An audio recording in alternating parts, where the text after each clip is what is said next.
tea is over there. What tea is there? Hello. Hi everyone. We're just tea. having a cup of tea in the Healing Gardens. Hi. We have tea. Come. Would you like to come and join us for a cup of tea in the Healing Gardens? Yeah. Slurping our tea. Have a slurp of your tea. It's one of my favourite pastimes is to come down to the Healing Gardens and to have a cup of tea. Just to sit here and it's so nice. It's so nice and peaceful down here, and I haven't been able to come down for ages. It's been too wet and cold, isn't it? It's been went freezing last week, didn't it? We had frostiness, and then the last couple of days it's rained quite a lot. And today it's sunny and warm.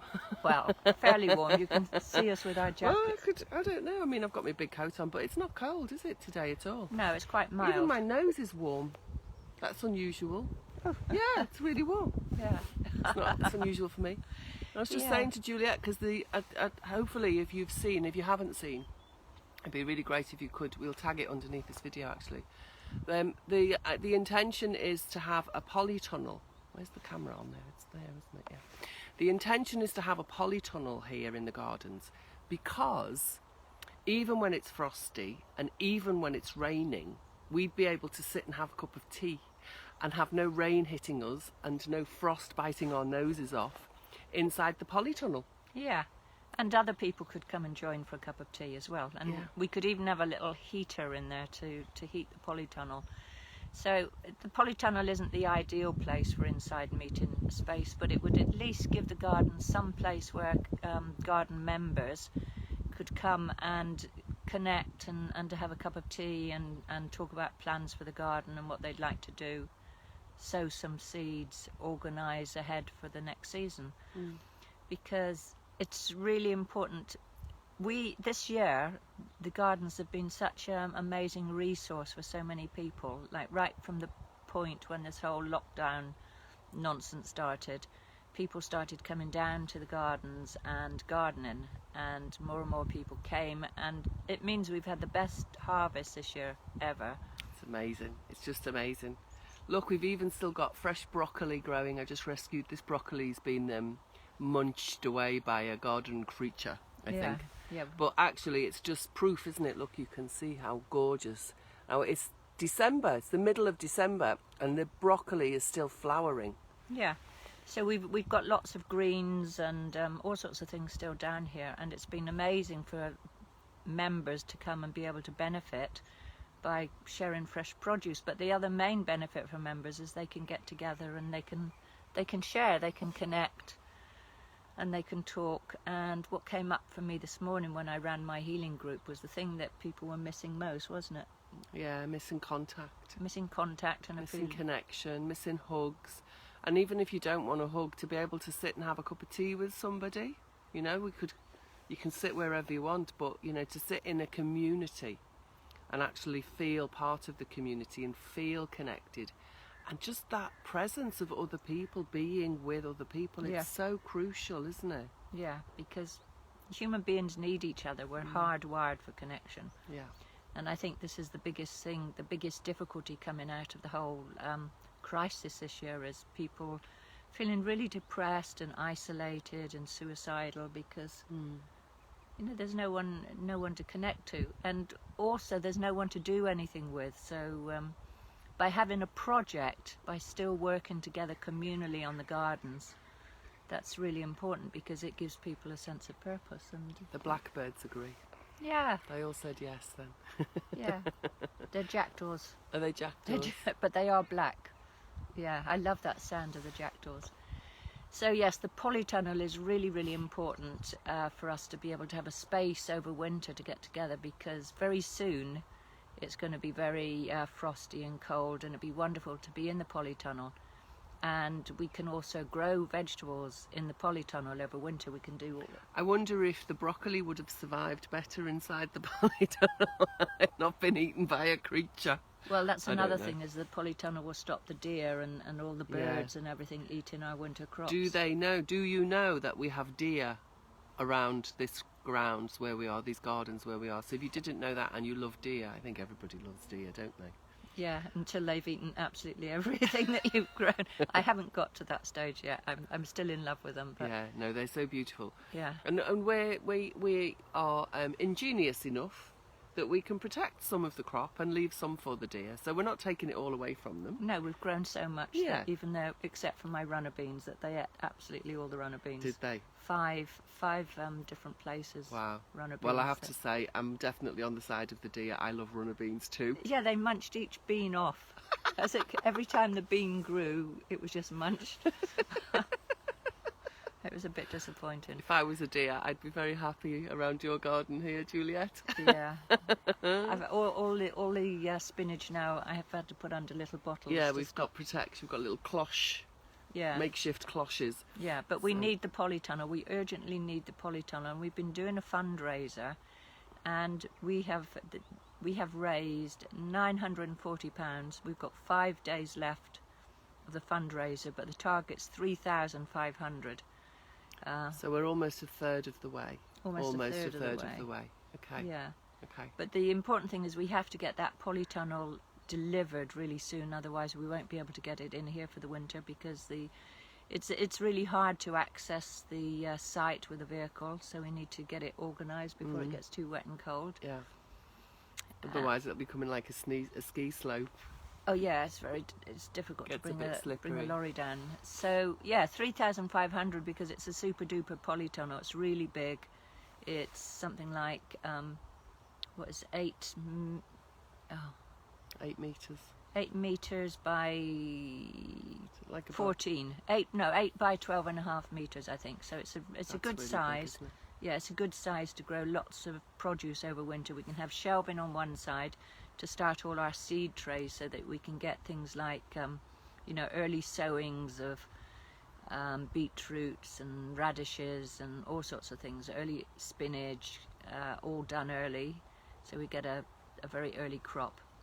And that we have a whole other side where we've got things overwintering, like all our winter lettuces and cabbages and things on the other side, all protected from the deer and things. Yummy. And then a little, some space where we can sit and we can have some time together and share. So yeah, that's why it's that size. And if you don't know what a polytunnel is, because I didn't know what it was, it's like a greenhouse, but it's made out of polythene or poly... Yeah, kind of plastic, but it's special. It's really protected because we get really strong winds down here. It's like gale forces down here, so it's really reinforced, special strengthened plastic, and it's treated so that the plants don't get light burn when it gets really hot and sunny.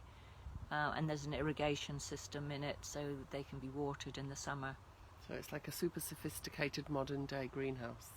Yeah. That's what it's like. Yeah. Yeah, because I didn't know what it was really. We got some pictures the other day. So if you go to the fundraising page, actually, you'll see the pictures, because we got some pictures of what the polytunnel will look like when it's here. We're visualising it, so the intention is manifest. And you're going to help us, hopefully. Yes. So, yeah, you can help us either by donating. You don't have to donate like a huge amount. It's like £1. If everybody was to donate £1, that would make a big difference. Yeah. Or £5. You don't have to feel like, oh, I don't have £10 or anything to donate. Or I know that people are having a really, really hard time. So many people are unemployed, and my business this year has been brought to its knees. How did you know I was going to say that? Because I could feel it. I don't know, to be honest. I really don't know how I've survived this year, because it's been really challenging. Yeah. Yeah. I mean, the whole hospitality industry, the health industry, all of the parts of the world that you help with have been devastated by these measures, these draconian measures. Yeah. And also, if you are anywhere near Glastonbury, or you know anybody who's near Glastonbury who likes gardening, then the community in the gardens here, there's plenty of room for more people to come and join this community. And being part of this community means that it's a really minimal payment. It's a monthly payment of £2.50. £2.50. But every time you come down to the garden, there's produce that you can take home. So every time we go back to the house, we take more than £2.50 worth of produce back with us. Yeah. So it's way, it's like you can double, triple or quadruple your money and take food home. Yeah, organic, fresh organic, totally It's beyond organic. I call it beyond organic because it's Yeah. like it's wild. This land here is wild. It's never been treated with anything. It's been treated with so much love and care and attention, and the energies are so special here that all of the food is like imbued with the energy of the land. It's imbued with the energy of the Tor. We can see the Tor on one side. We've got Wiriol Hill and the holy thorn tree over on the other side. So it's like this blessed, sacred piece of land that's feeding the food that we are then nourishing ourselves with as well. It's a magical, magical place. And watered by the spring. And watered by the spring, yeah. And it's on a ley line, so it's incredibly... It's magic medicine. High energy food, and there's all sorts of wild plants as well for juicing. So there's even now nettles and dandelions and cleavers and wild turnip tops. We had curried wild turnip tops for dinner, and yum, yum, yum, just delicious. They were. That's the best thing we've cooked all week. Yeah. Really yummy. So that £2.50 is an incredible investment. £2.50, and you just come and help, even if you can't do gardening. Many people say I can't do gardening, but there's so many little tasks. Really simple little things that you can do, or just come and meditate, just be part of the gardens, be part of the gardens community. It's a no-brainer. It's a complete no-brainer, and it is my solution for the shutdown, because we don't know what's happening on this planet at this moment in time. No one's got any clue, have they? If you've got a clue, do you want to pop a message? We've got some messages coming up. I haven't got my glasses, so I've got no idea what the message is. It says, Polytunnel, I've shared your link every day. Bless you so much, Jack. You're a total angel. Oh, how beautiful. Yeah. That's really lovely. Our lives have to be the solution that we would like to see. Yeah. And building community, building sources of food, is that building our own health, growing plants. There's so many plants down here that are for health. And vitamin C. So vitamin C is a really important part of our diet. And just over here we've got this lovely sacred spring, and around it it's got loads and loads of rose hips. And rose hips have got really, really high concentrations of vitamin C in them. So the moment we are drying rose hips, and we're going to look at how is it best to take them so that we get the maximum amount of vitamin C. Yeah. So there's loads of really, I mean, it's not just about food. This is about real, like, nutrition. Very, very dense nutrition. That's the word. Good. You read my mind then as well. Yeah. So, yeah, this is the solution. I think I would probably kill myself if I didn't have this solution. Like, there's some way through this total madness that we're in at the moment. But actually, this is what my whole life has been about. Growing food, building communities, taking care of my own health by growing the things for my health, my own medicines, my own nutrition. And this is, I'm just all about sharing this with other people. So it's a great pleasure for me to be able to teach people how to grow, how to use the different medicinal plants, how to process things, what did we make the other day? Apple cider vinegar. Apple cider vinegar. There's a video coming soon, and watching Juliet make her apple cider vinegar so that you'll know how to do your own. So next year you could be taking your apples from the trees here and making your own apple cider vinegar. But in the meantime, there's plenty that we've got here that you can come and share. Yeah, I've made about maybe 20 bottles. 20 litres. Yeah, 20 or 30 litres of apple cider vinegar. Easily. Plus plum vinegar, plus damson vinegar, plus medicinal herb vinegar. So it's motherwort. Have you got motherwort vinegar? Motherwort vinegar, yeah. Yeah. Smells divine. Absolutely. And then we have the bees as well. So there's so much here, and I want to share it with you, and I want to support other people. And there's plenty of people up and down this road or in Glastonbury that I've shared things with this year that I know are having a really, really hard time.